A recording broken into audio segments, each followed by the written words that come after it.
Comer. Desde los albores de la historia, alimentarse ha sido una de las principales preocupaciones de la humanidad. Durante más de 3 millones de años, nuestros ancestros cazadores-recolectores tomaban de la naturaleza lo que necesitaban para comer. La aparición de la agricultura y la ganadería hace 10.000 años cambió por completo nuestro modo de subsistencia y provocó una revolución que transformó radicalmente nuestra historia. Comenzaba una nueva era para la humanidad, el Neolítico.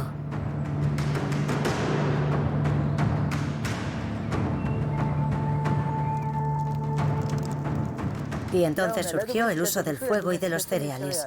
Hay una evolución en el tiempo. Está demostrado que aquí hubo domesticación y consumo de ovejas, cabras, cerdos y de otras especies, como por ejemplo caballos. Desde hace una década, excavaciones arqueológicas y avances en técnicas de investigación han permitido desarrollar y perfeccionar nuestro conocimiento sobre las conductas alimentarias de nuestros ancestros. Con estos métodos actuales podemos ver rastros de leche en fragmentos que tienen miles de años. Gracias a la investigación, los científicos han formulado nuevas hipótesis sobre la relación entre la alimentación y la evolución anatómica, cognitiva y social. En el Neolítico se produjo un empobrecimiento considerable de la riqueza del régimen alimenticio. Si nos fijamos en los esqueletos, vemos signos de anemia. La alimentación es uno de los fundamentos de la biología y de los seres vivos en general. Es un parámetro de la selección natural. ¿Cuáles son las consecuencias de la nueva forma de vida neolítica nacida en el creciente fértil, situado entre Oriente Próximo y Oriente Medio, cuando se extendió hacia Occidente y Europa? ¿Qué nuevos alimentos se consumieron? ¿Qué efectos tuvo el nuevo régimen alimenticio en nuestro estado de salud, en la demografía humana, en la organización social? ¿En qué medida resaltó la capacidad de adaptación de nuestra especie? La cocina en el Neolítico.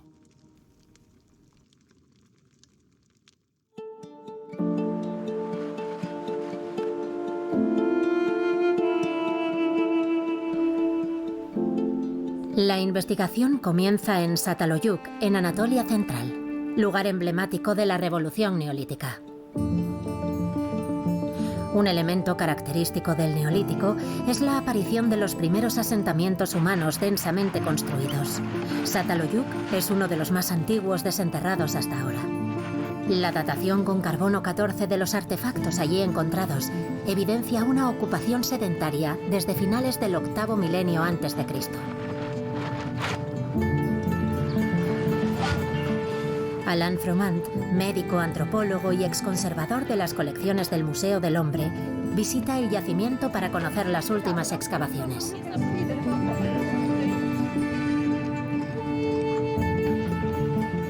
Allí se encuentra con Ali Umut Turkan, el arqueólogo turco que supervisa la investigación.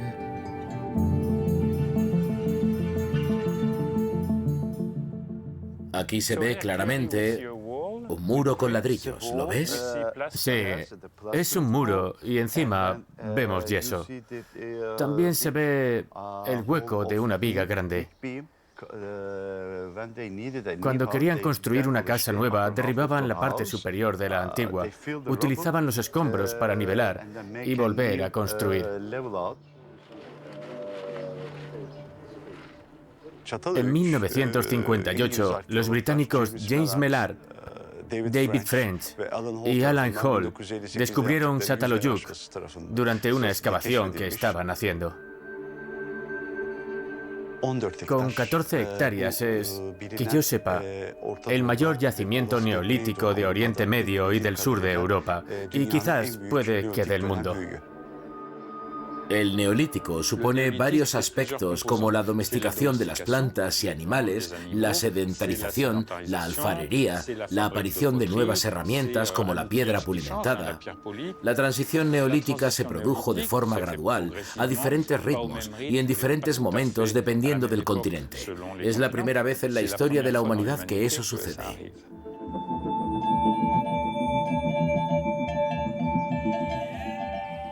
En este lugar, la domesticación de animales existió desde el principio.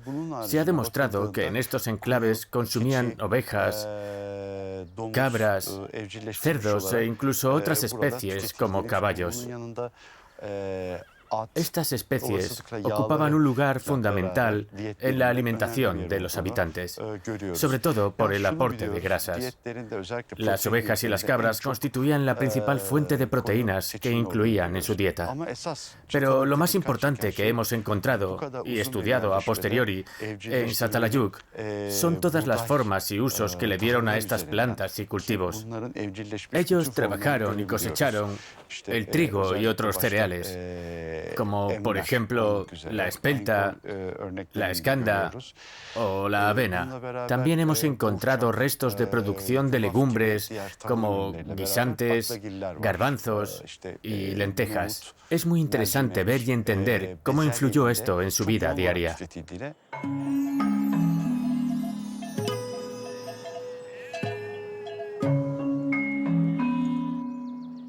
En el Neolítico se produce una restricción hacia alimentos que son mucho más rentables en cuanto al aporte calórico, la facilidad de acceso y la producción.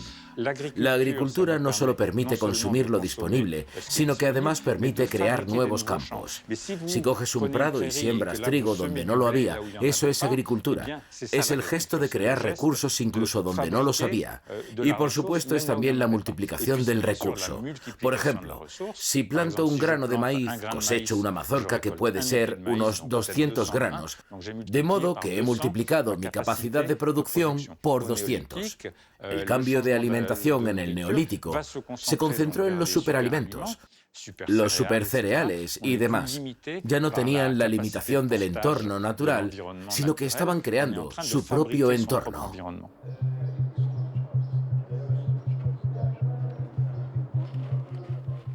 Esta zona que ves aquí es nueva. La excavaron el año pasado. Según usted, esto es una calle, así que se trata de una estructura urbana. Sí, una estructura urbana. Ahí hay otro barrio. Vale. Y aquí tenemos los niveles superiores, los más recientes. Sí, los de este montículo. El proceso abarca 1200 años con 16 capas sucesivas de urbanización que se extienden entre el 7200 a.C. y el 5950 a.C. En esta ciudad vivieron entre 5.000 y 8.000 personas, una cifra muy alta para la época. Dos fenómenos contribuyeron al aumento de la población: la sedentarización y el mejor acceso a los recursos alimentarios.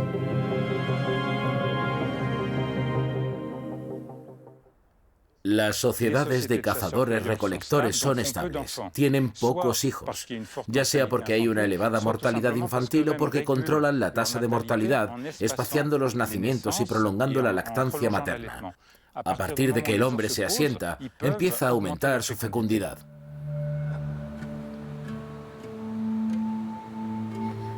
Los científicos han estimado que la población mundial se multiplicó por 25 en el Neolítico en menos de 5.000 años, alcanzando probablemente los 2 millones de personas en Europa en el año 4000 a.C. Aunque las excavaciones arqueológicas nos permiten identificar los alimentos consumidos por la población del Neolítico, más complicado es determinar cómo los preparaban o cómo los consumían.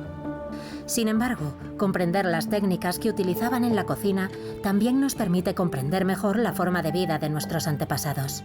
Este enfoque constituye la especialidad de Anne Flouest, exconservadora del Museo de Nibracte. Anne intenta reconstruir las recetas del pasado a partir de los resultados de descubrimientos arqueológicos, pero también de los experimentos que ella misma realiza. Voy a probar este magnífico sílex que me has traído. ¿De dónde era? ¿De Pressigny? De Le Grand Pressigny. ¡Qué bien corta! No me lo puedo creer. Cortar, preparar los alimentos, se hace con un cuchillo. O sea, con una lasca de sílex, a lo que se suma la cerámica, que es el gran invento ingenioso del Neolítico, ya que tenemos el primer material artificial. Es importante porque con arcilla, agua y fuego se obtiene un recipiente que resiste el fuego y es impermeable. Es el origen de la cocina hervida. La carne cocida en agua se cocinaba igual en el Neolítico que en la actualidad. Voy a dejarle hirviendo varias horas, como mínimo 3. Porque sea cual sea la época, se necesita el mismo tiempo para que el colágeno se descomponga y la carne no esté dura. Además, la olla te permite mezclar alimentos. Una cocina mixta, mezclando verduras y carne, mezclando sólido y líquido. Todo esto no existía en el Paleolítico, en donde solo se asaba. Creo que estas asociaciones cambiaron enormemente la ingesta nutricional y también la forma de vida. La arqueología experimental permite comprender los gestos, los métodos de preparación y redescubrir los sabores. Son los elementos que podrían haber influido en las elecciones del hombre del Neolítico, por ejemplo, al preferir unos alimentos a otros. El cambio en el estilo de vida y de alimentación corresponde a una población específica que migró o se propagó de un grupo humano a otro a través de la aculturación. En la Universidad de Viena, Ron Pinassi ha diseñado un procedimiento para responder a esta pregunta. Se le ocurrió comparar ADN de poblaciones neolíticas en Europa, Oriente Próximo y Oriente Medio con el de poblaciones que precedieron a esta revolución. El primer desafío que tuvieron que superar fue obtener muestras de ADN de buena calidad de esqueletos de toda esta zona geográfica y durante una escala de tiempo que va del 11º milenio antes de Cristo al 5º milenio antes de Cristo. Mi equipo y yo buscábamos la zona del cuerpo con mayor reserva de ADN, así que decidimos experimentar con uno de los huesos más densos del cuerpo humano, que es el hueso temporal. Está aquí, en el oído interno. En él encontramos ADN 100 veces mejor conservado que en otros lugares.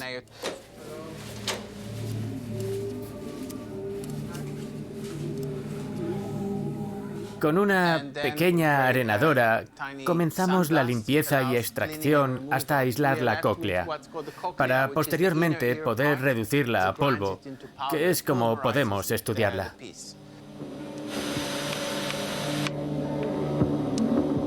El análisis de varios cientos de muestras permitió constituir una base de datos con la que el equipo de Ron Pinassi catalogó el ADN de las poblaciones neolíticas en el espacio y en el tiempo.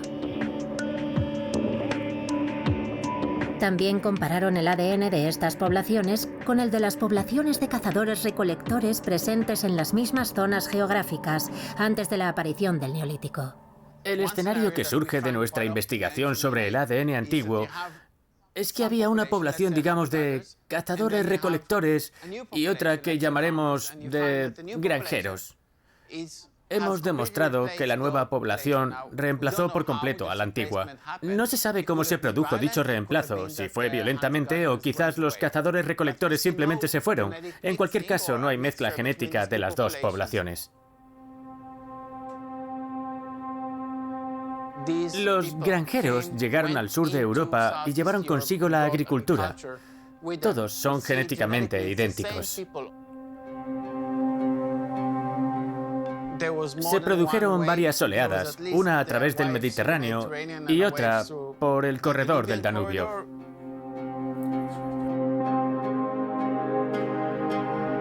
De modo que todas las poblaciones del Neolítico, tanto en Europa como en Próximo y Medio Oriente, tendrían un origen genético común. Los primeros agricultores ganaderos aparecieron en la región del creciente fértil y luego migraron gradualmente hacia el oeste. Poco a poco fueron reemplazando a las poblaciones locales, creando sus colonias, transportando su modo de vida, el ganado, las semillas de cereales, sus técnicas de cría y agricultura y sus alimentos.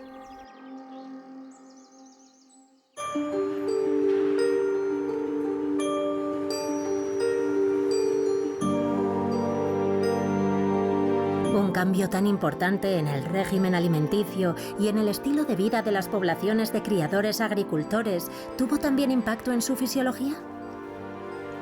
¿Hay diferencias anatómicas entre los cazadores-recolectores del Paleolítico y los pastores-agricultores del Neolítico? Alain Froment también ha estudiado y analizado esta cuestión.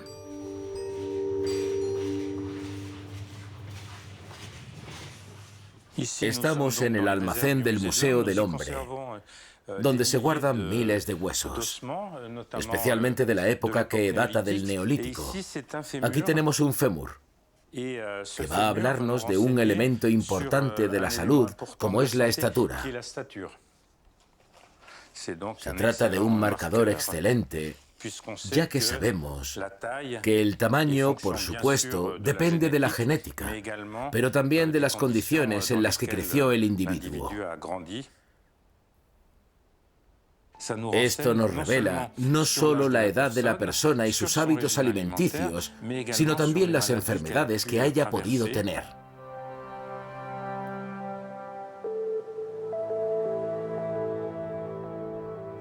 ¿Tiene otro radio completo? Sí, este también está completo. Perfecto. Este hueso es de un individuo del Paleolítico. Es un cazador-recolector. Este otro proviene de un yacimiento neolítico. Se aprecian diferencias de robustez entre los dos huesos. El primer hueso corresponde a un individuo fornido, robusto y musculoso. Se ven claramente las inserciones tendinosas que han modelado la superficie ósea. Este otro es mucho más esbelto y presenta claramente una menor actividad muscular. Después de examinar cientos de esqueletos del Paleolítico y del Neolítico, podemos extraer algunas conclusiones. Por ejemplo, en el Paleolítico superior, cuando los individuos eran cazadores y se desplazaban, eran auténticos atletas, robustos y altos. Tenían un régimen alimenticio rico y variado. En el Neolítico asistimos a una disminución de la estatura que está en relación, por un lado, con los cambios nutricionales, con un régimen alimenticio mucho más estereotipado, generalmente basado en un único cereal, y por otro, con la realización de actividades mucho menos deportivas, como son las agrícolas y ganaderas, menos intensas pero más repetitivas. También podemos analizar las huellas que la actividad muscular deja en los huesos. Estoy buscando rastros de lesiones tipo artrosis, ya que obviamente el fémur soporta el peso de todo el cuerpo. En el Neolítico cambia la actividad muscular. Es obvio que la práctica agrícola no es la de un cazador-recolector en movimiento. Hay gestos repetitivos. En las mujeres hay lesiones en las rodillas y tobillos, que se corresponden con la posición tan característica en cuclillas para triturar el grano sobre una piedra. Todo ello deja ciertas huellas en las facetas articulares de los huesos largos que nos permiten deducir no solo las posturas, sino también la intensidad de dichas posturas y sus consecuencias sobre la biología del esqueleto.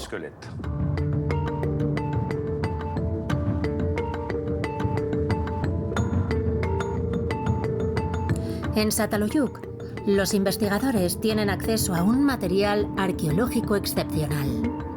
Se han podido exhumar muchos esqueletos porque los habitantes enterraban a los muertos en fosas que excavaban directamente bajo el suelo de las casas.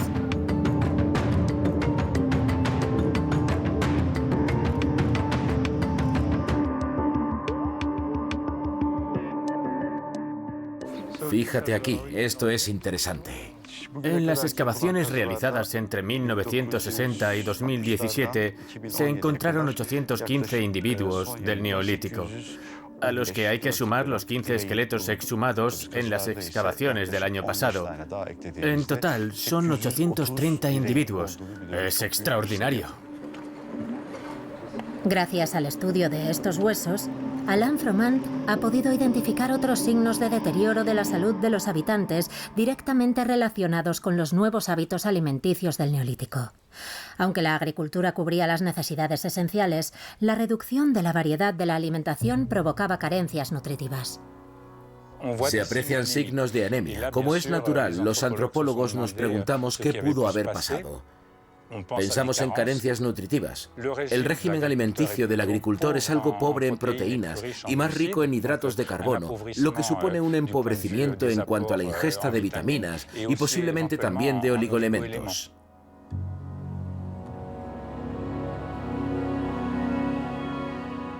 Estoy examinando los dientes de un joven del Neolítico. Igual que un hueso puede contar la historia de la vida de alguien, un diente o una dentadura pueden contar la historia de cómo vivió esa persona. Si la persona atraviesa por condiciones difíciles, sufre episodios de estrés, hambruna o una infección grave, quedará reflejado en la dentadura. Es un poco como el anillo de crecimiento de un árbol. Aquí vemos un incisivo ligeramente afectado, dos premolares muy afectados y un canino también afectado. Las deficiencias de hierro generan anemia. Vemos microperforaciones en el cráneo o en el techo de las cuencas de los ojos que se relacionan con la deficiencia de hierro. Tenemos criterios que nos revelan que las personas tienen mala salud. Todo ello explicaría el retraso en el crecimiento y la menor estatura. Al observar el estado de salud general, encontramos rastros de infecciones bucales y pérdidas de piezas dentales.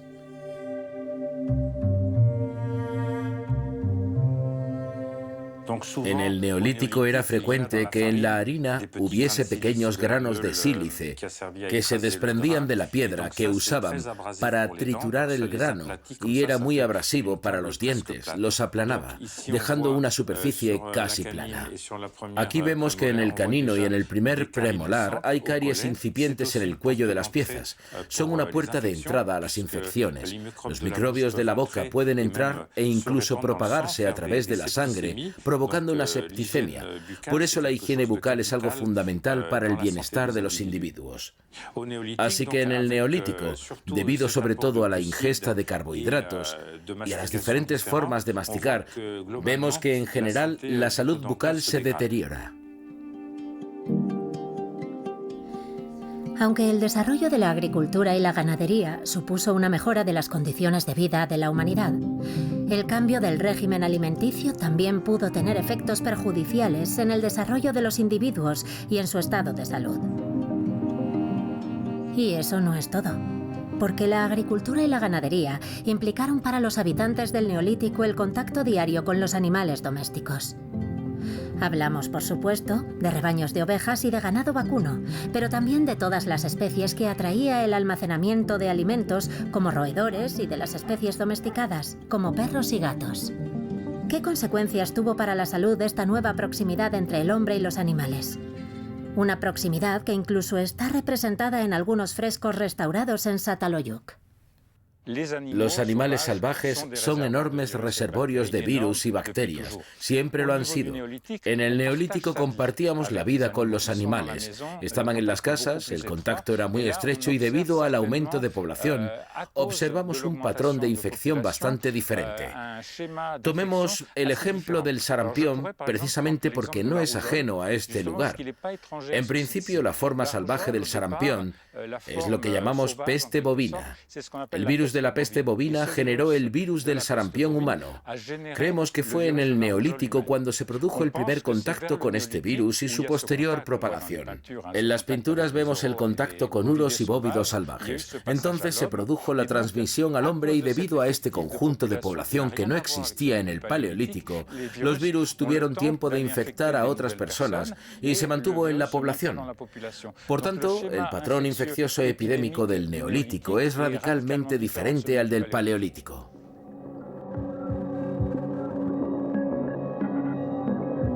La oveja transmite anthrax, el cerdo y el pollo la gripe, el perro la rabia, el caballo el tétanos. En el Neolítico se propagaron la tuberculosis, la viruela, la malaria, la peste, la lepra y la sífilis. Más de 180 enfermedades aparecieron con la agricultura y la ganadería. Pero a pesar de todas estas carencias y de las nuevas enfermedades, la expansión demográfica humana continuó en el Neolítico. ¿Se adaptó el organismo a las nuevas amenazas?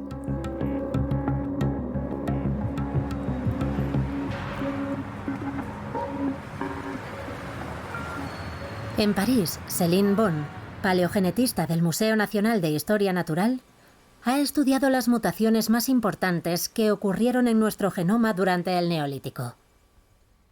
El principio de la paleogenética es estudiar el ADN de individuos, humanos en lo que a mí respecta, que vivieron hace mucho tiempo y por tanto encontraremos ADN degradado. A partir de ese material genético podremos reconstruir diferentes fenómenos, como los de movimientos de población, migraciones, mestizajes y los de adaptación a un nuevo entorno, viendo cómo las variantes genéticas han evolucionado a lo largo del tiempo. La alimentación es uno de los fundamentos de la biología y de los seres vivos en general. Así pues, podemos imaginar que existe una enorme presión de selección sobre este parámetro. Los cambios en la alimentación cambiarán el entorno en el que se encuentran las personas y, por tanto, conducirán a nuevas presiones de selección y a la selección de nuevas variantes genéticas. El entorno y el modo de vida de los individuos influyen en el genoma de las poblaciones, provocando selecciones de mutaciones genéticas o favoreciendo la expresión de determinados genes hasta entonces silenciosos. Son las variantes genéticas.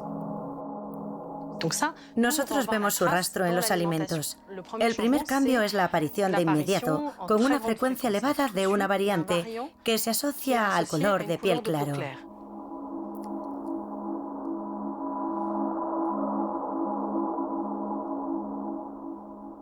Las poblaciones tenían un color de piel oscuro y a partir del Neolítico se produjo un cambio radical.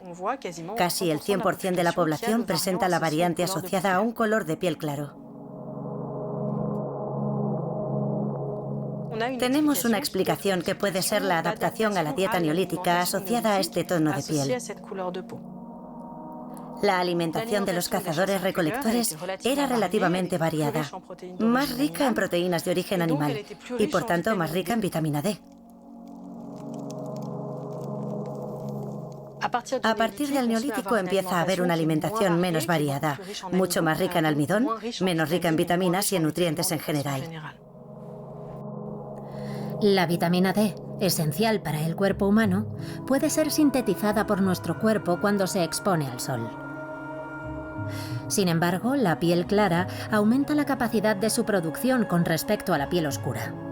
Para compensar la deficiencia de vitamina D ligada a una dieta derivada de la agricultura y la ganadería, el color de la piel de las primeras poblaciones neolíticas en el creciente fértil, que era oscuro, se aclaró.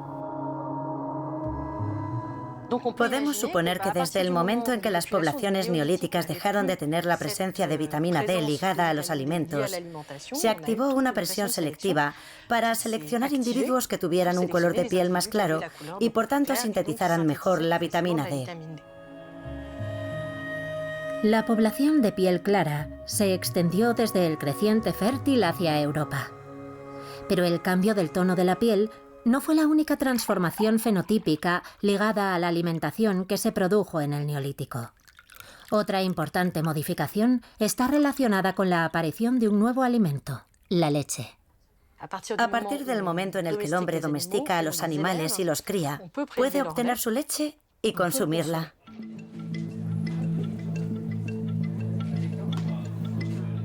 Para digerir la leche, el cuerpo de los mamíferos utiliza una enzima, la lactasa, que transforma la lactosa en glucosa. La producción de dicha enzima normalmente se detiene después del destete. A partir del Neolítico, en los europeos se observa una presión de selección sobre una variante que permite digerir la leche en edad adulta y, por tanto, seguir produciendo lactasa, al contrario de lo que es normal en los mamíferos. Con el paso de los años, fue surgiendo una población capaz de digerir la leche. ¿Con qué rapidez adoptaron las poblaciones del Neolítico el nuevo alimento? ¿Con qué rapidez se transformó su genoma?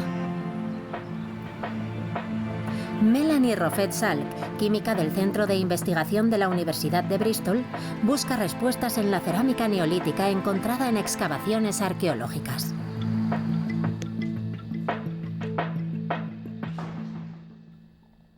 Hay que saber que en aquel entonces, poder digerir la leche o no hacerlo podía ser una cuestión de vida o muerte.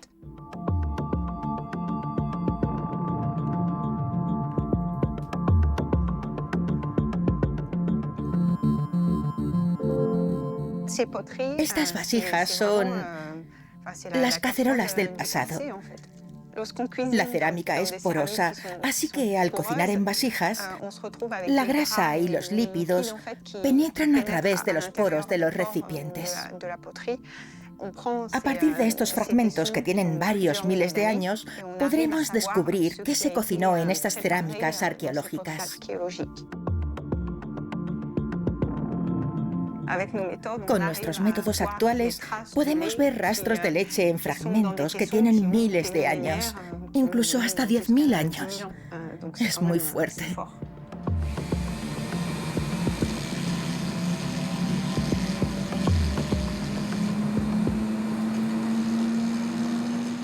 Retiramos la parte superficial de la cerámica para asegurarnos de que los lípidos que vamos a analizar son los que están en el interior de los fragmentos y no proceden de ninguna contaminación externa.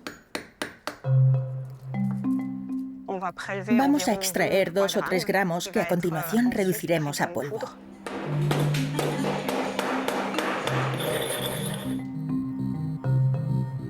Charlie está poniendo disolvente en el fragmento que acabamos de triturar y después lo mezclamos en un agitador Vortex.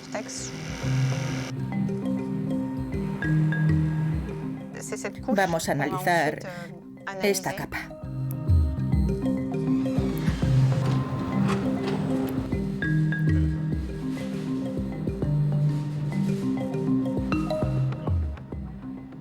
Cuando hay un compuesto se produce un pico. Podemos distinguir entre grasas de rumiantes y grasas de no rumiantes. También hemos conseguido diferenciar entre las leches y las carnes.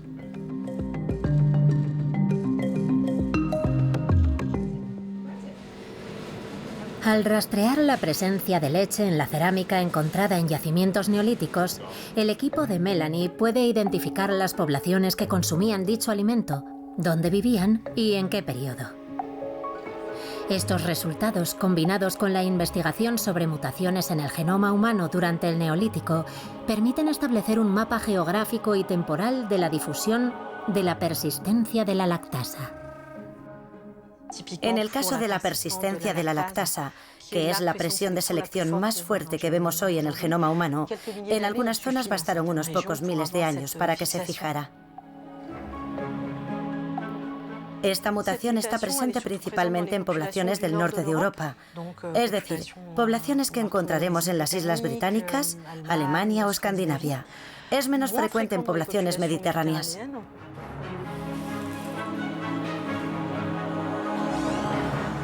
Entre la domesticación de los animales y la adaptación del metabolismo humano al consumo de su leche, apenas pasaron 2.000 o 3.000 años.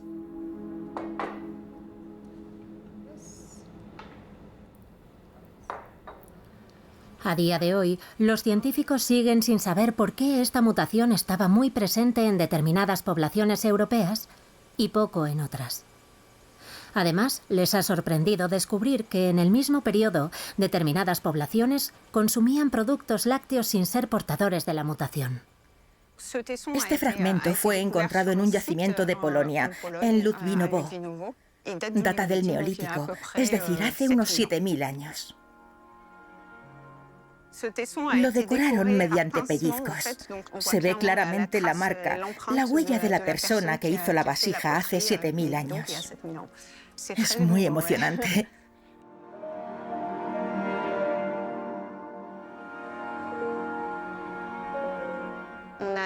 En algunos yacimientos analizamos fragmentos de cerámica que estaban perforados y que curiosamente recordaban a una encella moderna. Y concluimos que estas piezas de cerámica se utilizaban para elaborar queso.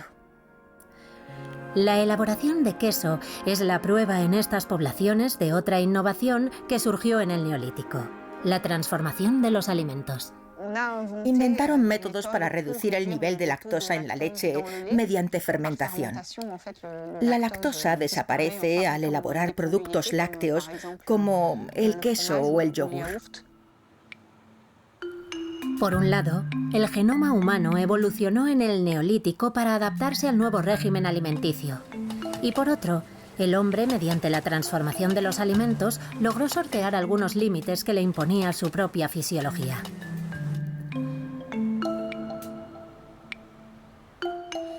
Desarrolló técnicas de conservación y preparación culinaria que facilitaban la digestión de los alimentos y maximizaban las cualidades nutricionales. Vamos a moler cebada. En el Neolítico hizo su aparición otro alimento cocinado resultante de la transformación del trigo. El pan de cereales, energético pero también práctico porque se transforma y almacena fácilmente, se impuso como alimento básico para alimentar a las poblaciones. Sí, lo estamos consiguiendo. Vamos a hacer pan integral.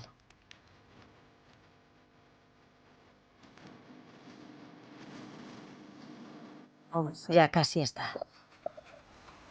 El trigo y la leche son dos superalimentos. El trigo tiene proteínas y vitaminas. Al cocinarlo puede perder unas pocas, pero la harina del Neolítico era harina integral. Vamos a dejarlo reposar tranquilamente al calor.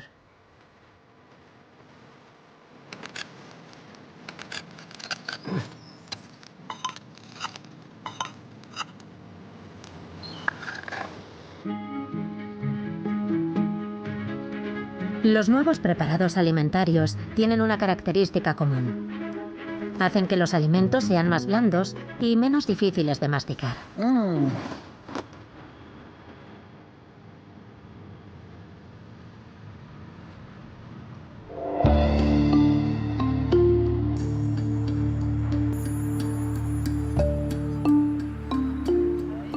Esta particularidad ha tenido consecuencias extraordinarias para la humanidad.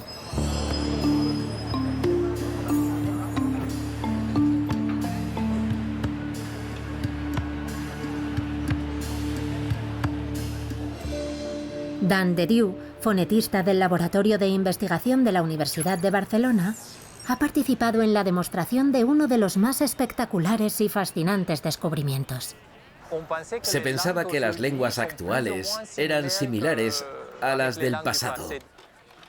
Pero en la década de los 80, Charles Hockett, uno de los lingüistas más importantes, propuso la idea de que las lenguas habladas por poblaciones que practican la agricultura y las lenguas habladas por otras poblaciones que no la practican no tienen exactamente el mismo tipo de fonemas, más concretamente los labiodentales, sonidos como la F y la U. Los sonidos F y V son mucho más frecuentes en las lenguas de las poblaciones de agricultores. Esta hipótesis se basa en una constatación anatómica. En el Neolítico se modificó la configuración de la mandíbula humana. Antes de la aparición de la agricultura y la ganadería, el maxilar superior y la mandíbula inferior de los niños estaban ligeramente desplazados. Después se alineaban cuando eran adultos para permitir una trituración óptima de los alimentos duros.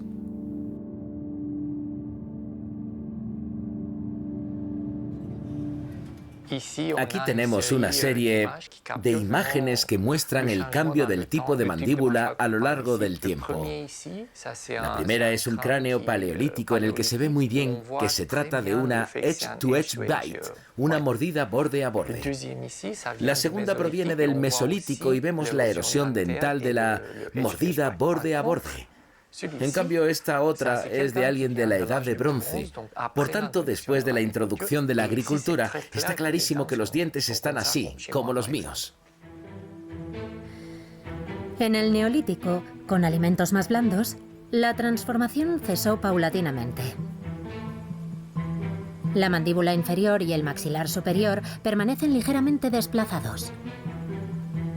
Sin embargo, la mandíbula participa en la producción de los sonidos del lenguaje, los fonemas, exactamente igual que la lengua, los labios, la nariz y, por supuesto, las cuerdas vocales.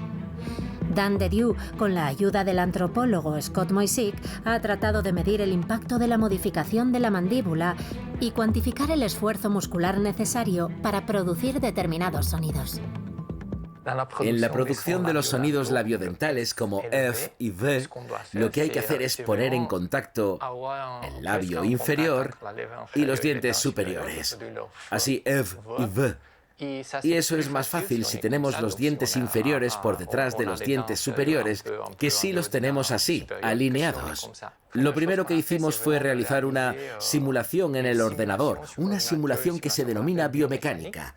La ventaja de la simulación biomecánica es que podemos medir el esfuerzo total de todos los músculos que intervienen en la producción de estos sonidos. Es la edge-to-edge bite, la mordida borde a borde, que es así.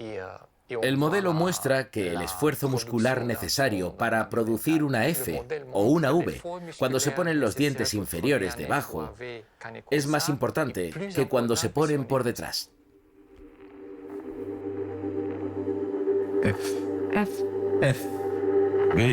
Sin embargo, los lingüistas han establecido que cuanto más esfuerzo requiere un sonido en una lengua, menos presente está en esa lengua. El cambio de régimen alimenticio en el Neolítico, al producir la evolución de la mandíbula, habría provocado también la evolución de las lenguas.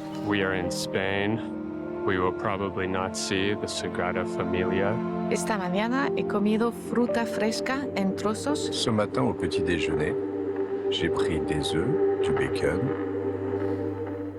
Para confirmar esta hipótesis, el equipo que trabaja con Dan de Dieu realizó paralelamente una evaluación estadística comparando la frecuencia de los fonemas F y V en las lenguas de los últimos pueblos de cazadores-recolectores que viven en la actualidad. También se remontaron a la historia de las lenguas para tratar de determinar cuándo aparecieron estos sonidos. Es muy importante ver que al principio, hace 8.000 años, la probabilidad de tener sonidos labiodentales era muy pequeña. Pero después se fue haciendo más importante y podemos correlacionar los momentos de cambio con la producción de alimentos más fáciles de masticar, o lo que es lo mismo, con la introducción de la agricultura. F, V, F, F, F, V, F, F, V, F, V. Los resultados cruzados de este trabajo a lo largo del mundo permiten afirmar actualmente que efectivamente ha habido una evolución del lenguaje ligada a la evolución del régimen alimenticio con la aparición de la agricultura y la ganadería. Más allá del impacto en la anatomía y sus consecuencias en el lenguaje, ¿hasta qué punto la aparición de la agricultura y la ganadería transformó al hombre? Producir alimentos en cantidad, fáciles de almacenar, también tiene consecuencias sobre la organización social en ciertos casos.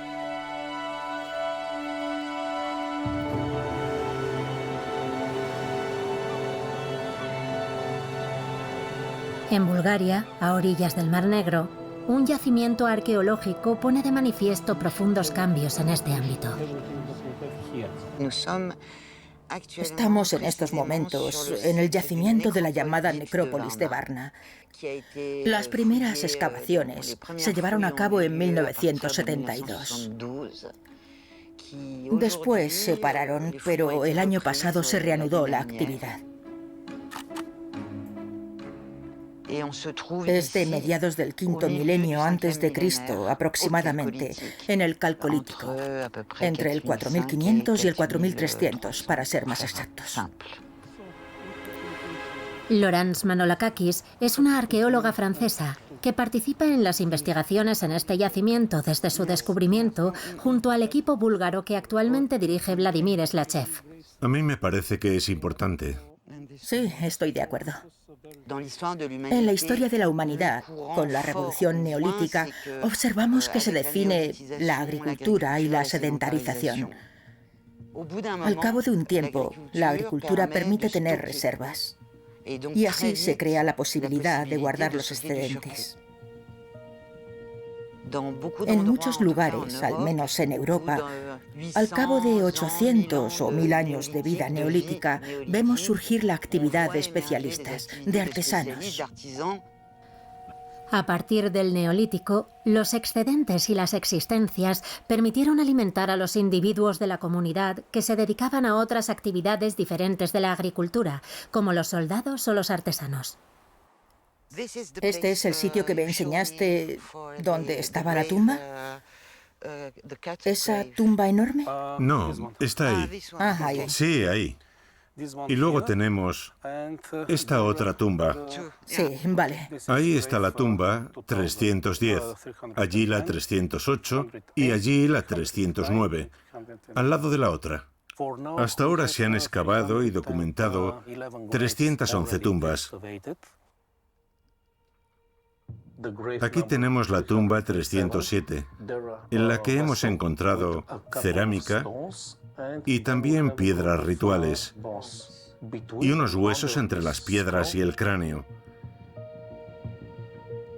Y aquí, entre las vasijas, hemos encontrado una aguja de cobre y, lo más sorprendente, una gargantilla de serpentina. Es súper bonita.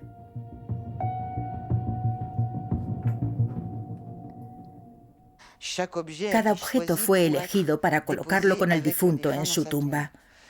De modo que tuvo que seleccionarlo la sociedad que enterró al difunto, con los valores de dicha sociedad que estamos tratando de descifrar. Es maravilloso. Encaja. Laurence Manolakakis es especialista en piedras talladas del Neolítico. Aquí falta un trozo, ¿lo ves? En este borde. En particular, en determinadas hojas de sílex extrañas y únicas.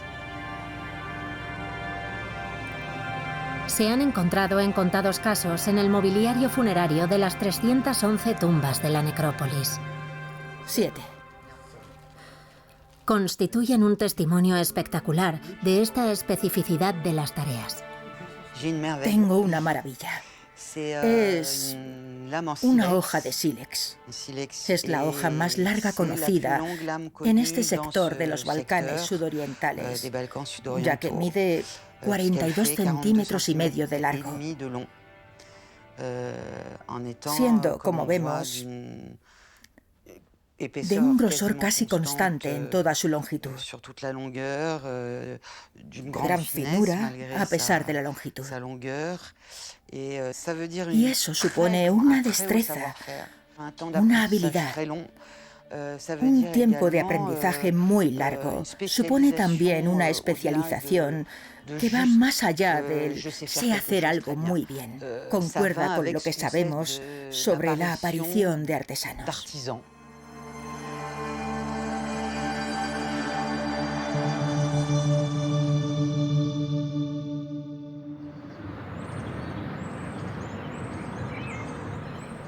Una de las sepulturas descubiertas en las primeras campañas de excavación contenía un tesoro totalmente inédito para este periodo de la historia de la humanidad.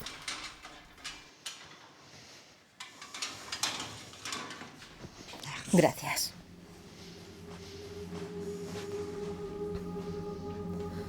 Un tesoro que que solo pudo existir gracias a los artesanos especializados, liberados de las tareas agrícolas.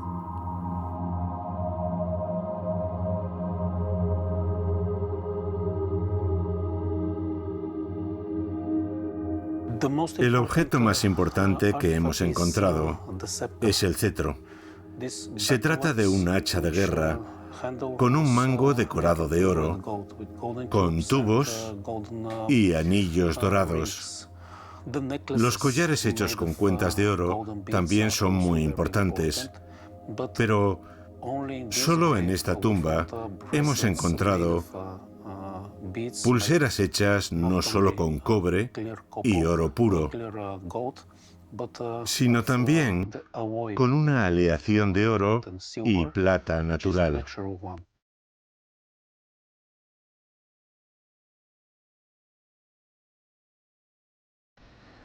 La aparición de este nuevo modo de subsistencia, de este nuevo régimen alimenticio, contribuyó a transformar la humanidad para siempre. Nuestra anatomía, nuestra forma de pensar, de hablar, nuestra artesanía. Nuevos objetos como las grandes hojas de sílex de Varna, la cerámica o las joyas de oro elaboradas por artesanos fueron los primeros signos de innovaciones y producciones protoindustriales, presagio de la siguiente etapa de la humanidad. La Edad del Bronce y el advenimiento de las primeras grandes civilizaciones. Llegado el momento, originaron más innovaciones en el ámbito de la alimentación, como la selección de variedades de plantas para mejorar las cualidades nutricionales y gustativas de frutas y verduras. La invención de técnicas para la conservación, como adobo o escabeche, o vino para beber. Innovaciones que poco a poco contribuyeron a construir lo que somos hoy en día.